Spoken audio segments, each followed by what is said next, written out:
जुजु बेबलो आशा करूं तुम्हें बैक कुने को मागो। नमस्ते दोस्तों, स्वागत है आप सबका हमारे इस चैनल में। बेबलो इचे भिडियो बहुत मुई टीवी एक्टर बहुत पॉपुलर एक्टर दांगो सनराज देव वर्मा थारे में त्रि अगरतला जिने लागते हुए हो कने होदा फिजरी चौक से होदा ने में तुम्हारे वीडियो को क्लिप प्ले कर दी कुनो।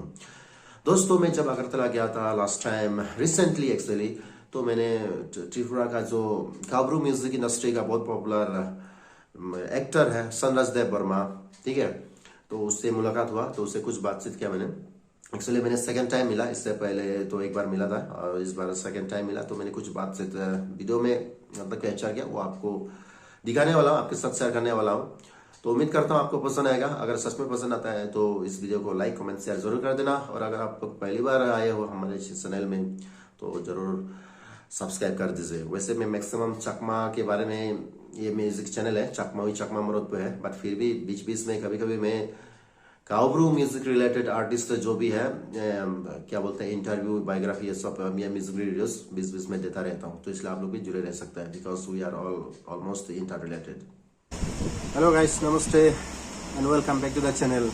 तो आज मेरे साथ है Sanraj Dev Verma. He is one of the most popular actors, choreographer in काबरू music industry. So welcome to this channel. Thank you भैया। थोड़ा जोर से बोलो। थैंक यू एंड जोतोलुंका। वो क्या है? जोतोलुंका मीन्स वो हमारे तरफ से नमस्ते को बोलते हैं। अच्छा, नमस्ते। तो भैया की तरफ से भी तुलुंका सभी को। आपका एक गाना मुझे बहुत अच्छा लगता है, हुर बाबा हुर, मनोरमा रिंग के साथ जो गाना है, उसके बारे में आपका क्या कहना है? वो तो बहुत सुपर हिट हुआ, मैं खुद उसका फ्रेंड हूँ। जो सुपर हिट हुआ उसका भी रीज़न है, मतलब सुपर हिट तो मेरे में क्या, जो देख रहा हमारा व्यूअर्स उन लोगों को भी थैंक यू। और उस शूट पे एक प्रॉब्लम हुआ था, मेरा जो तबीयत था वो ख़राब था। अच्छा। तो उस टाइम पे बीमार भी था, तो एक शूट की वजह से हमें 3 दिन लेना पड़ा, बिकॉज शूट के टाइम पे बारिश भी बहुत हुआ था, तो मेरा तबीयत भी खराब था, इसलिए हाँ 3 दिन लग गया उसको। 3 दिन लग गया। लेकिन मैं खुद बहुत बार देखा, उसमें कुछ ड्रेस है ना, जैसे लगता है थाईलैंड या म्यांमार का ड्रेस जैसा होगा। सेकंड टाइम बोल। हाँ, ड्रेस का डिजाइन तो हमारा जो भैया है, डोला भैया, हाँ, तो कॉस्ट्यूम वही देता है ना। कॉस्ट्यूम वगैरह वो सब डिजाइन करता है, सभी हमें देता है, तो उसको भी और क्या ही बताना। तो उसका जो चैनल का जो वीडियो है सब कुछ ड्रेस का वो सब कुछ देखता है कि क्या पहनना है क्या नहीं पहनना, सब मतलब कॉस्ट्यूम का पूरा वो जिम्मेदारी ले लेता है। ओके। तो आपने बहुत सारा एक्ट्रेस के साथ गाना गाया, म्यूजिक वीडियोस, म्यूजिक का कोई भाषा नहीं होता है, बहुत सारा मतलब होता है, तो कौन सा एक्ट्रेस के साथ ज्यादा आपको अच्छा लगा, मतलब शूट करने में? कंपैटिबिलिटी होता है ना, मैचिंग होना पड़ता है, डांस सीक्वेंस सब कुछ फिल्म मैच होता है, किसके साथ ज्यादा आपको अच्छा लगा? अभी मतलब सबके साथ काम करने में एक मजा है। अभी आप करो मनोरमा के साथ काम करते हो तो उसके साथ बहुत सालों का एक्सपीरियंस है, तो उसके साथ भी एक मतलब शूट करने का अलग मजा रहता है। तो नादू के साथ भी है, और बाकी जितने भी एक्ट्रेस हैं उन लोगों के साथ भी। नादू मतलब नादू सर? हाँ। अच्छा, उसका नाम नादू है, चलो मुझे पता नहीं था। हम शॉर्ट में तो नादू बोला, नादू बोलते हैं, चलो। तो उन सबके साथ मतलब हर एक्ट्रेस का ना मतलब एक अलग ही पैशन रहता है, तो मतलब जिसके साथ भी आप काम करोगे आपको पता चल जाता है कि वो कैसा है। और बिहाइंड द सीन में हम बहुत अच्छे दोस्त हैं सब। अच्छा, सब अच्छे दोस्त हैं। तो लेटेस्ट जो गाना आपका निकला है एलेना प्रोडक्शन में रिमिक्स, उसके बारे में क्या कहना है? ये तो फर्स्ट टाइम है ना, त्रिपुरा में फर्स्ट टाइम है, असम में चलता रहता है इस तरह का रिमिक्स माशा, लेकिन इधर में तो फर्स्ट टाइम है, तो आपका क्या कहना है इसमें? जी अभी इस बारे में तो अभी मतलब धीरे धीरे हमें एक्सपीरियंस करना पड़ता है सभी कुछ।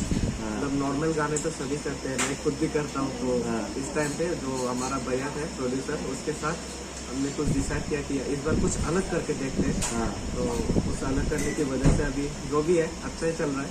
तो उस टाइम पे भी बहुत अच्छा लगा शूटिंग करके, और ये पूरा नया एक्सपीरियंस है, तो धीरे धीरे अच्छा लगेगा। क्योंकि ये माशाप गाना है, उनका भी नया है, क्योंकि क्या बोलते हैं अलग अलग, एक्चुअली ट्रेडिशनल ड्रेस होना चाहिए था, नहीं मिला, सिर्फ आसामीज ड्रेस मिला था, बाकी सब ड्रेस नहीं मिला था, फिर भी आप लोग अच्छे से मैनेज किया, अच्छा लगा। एक्चुअली अभी न्यू ईयर सीजन है ना, वही थीम है ना कि उसी के लिए आप लोग पिकनिक पार्टी के साथ कहानी बनाया। हाँ वही ज़्यादा तो अभी न्यू ईयर के टाइम पे हम सब पिकनिक पे जाते हैं, तो हमने भी मतलब सोचा कि थोड़ा कॉन्सेप्ट लगा कि पिकनिक टाइप पे करेंगे। और उसके बाद जो गाना है उसमें तो एक लैंग्वेज नहीं है, बहुत सारा लैंग्वेज है उसमें से, कुछ लैंग्वेज मुझे भी समझ में नहीं आता है। तो थोड़ा बहुत तो तकलीफ होता है हर शूटिंग पे, तो लेकिन जितना हो सकते हैं हमने मैनेज करके उस शूटिंग को कंप्लीट कर दी। त्रिपुरा में चकमा और रियांग कम्युनिटी में कॉक रॉक काफ़ी कॉमन है। तो अब चकमा म्यूजिक इंडस्ट्री को किस नज़र से देखते हो आप? चकमा गाना कैसा लगता है आपको? देखिए, त्रिपुरा तो एक बहुत ही छोटा सा स्टेट है। स्टेट में से मतलब हर कम्युनिटी को हमें मिल के रहना चाहिए। थोड़ा जोर से बोलो। हर कम्युनिटी को मिल के रहना चाहिए। त्रिपुरा एक छोटा सा स्टेट है। हाँ। तो चाहे वो चकमा हो, चाहे वो हमारा कोबरू हो, चाहे हमारा कोबरू इंडस्ट्री हो, हर इंडस्ट्री को मिल के एक साथ रहना चाहिए। और मतलब अभी तक तो चकमा साइड मैंने अभी तक नहीं किया, तो इनकमिंग डेज से देखते हैं, अगर हुआ तो वो भी करके देखेंगे एक बार।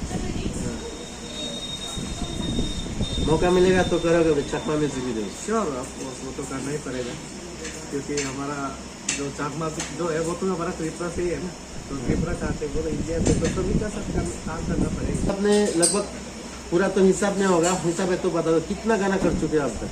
आई थिंक ऑलमोस्ट अभी मैंने शायद डेब्यू किया था 2021 पे। हाँ। मतलब शूटिंग तो किया था 2020 को ही, लेकिन जो डेब्यू था शायद 2021 ऐसा ही कुछ होगा। तो उस समय से लेकर अभी देखो तो कम से कम 30 अबव तो हो चुका है। 30 अबव? 30 अबव तो हो चुका है कम से कम। तो आप लोग की वजह से अगर होगा तो अच्छा करूँगा, तो आगे भी आएगा और भी। बिल्कुल करेंगे, आप लोग जरूर सपोर्ट कीजिए, क्योंकि बहुत अच्छा डांस करता है, प्लस कोरियोग्राफी भी करता है, डायरेक्टर है, सब कुछ का है, मतलब टैलेंट मल्टी टैलेंटेड है। इसलिए हमारी शुभकामनाएं हैं। मैं अपने ऑडियंस से ये भी रिक्वेस्ट करूंगा कि आपको और भी मतलब सपोर्ट करते रहेंगे, मैं खुद करता रहूँगा। तो लास्ट में आपके फैंस को मेरा चैनल के थ्रू आप क्या बोलना चाहेंगे?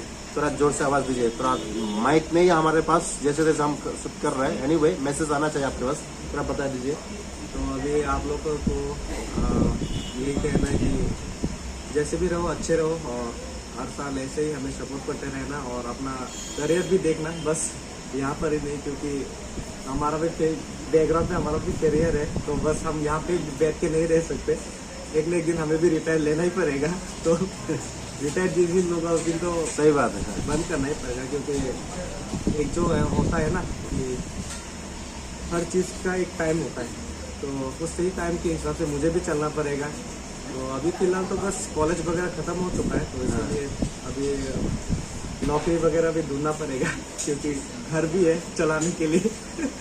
तो दैट्स वाई यही कहना चाहता हूँ कि आप लोग भी अच्छे से रहिए, और जितना हो सके हमें सपोर्ट कीजिए और एंजॉय कीजिए। ओके। तो दोस्तों, हम लोग बाहर एक्चुअली रेस्टोरेंट में, हम ज़्यादा नहीं पूछ सकते हैं। मैं अलग से एक बायोग्राफी वीडियो इसके लेके आऊँगा, मोर इन्फॉर्मेशन। तो फिलहाल के लिए बहुत बहुत थैंक यू, और आपको भी बहुत बहुत थैंक यू कि आपने इतना अपना टाइम दिया हमारे चैनल में आने के लिए।